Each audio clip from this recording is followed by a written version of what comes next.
Пелагонија е житница и извор на храна, не за Битола, туку и за Македонија.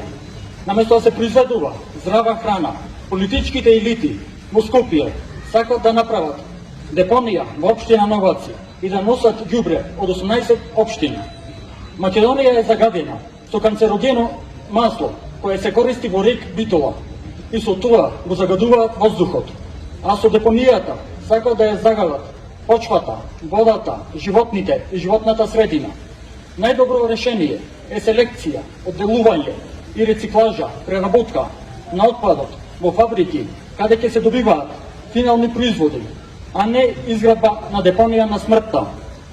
Нас ни треба прочистување на отпадните води, и тоа физичко, хемиско и биолошко, каде чистата вода ќе се користи за пиење и наводнување. Вие овде не сте многу, но вие сте храбри и столбот на отпорот против изградбата на депонија на смртта. Граѓаните на општина Битола се против изградба на депонија на смртта. И не само тие, туку и граѓаните на општините Прилеп, Демирхисар, Новаци и Могила. Ве повикувам да им дадеме поддршка на граѓаните на општина Кочани во нивната тага што изгубија млади деца, а исто така и на повредените и на нивните семејства. Стоп за депонија на смртта.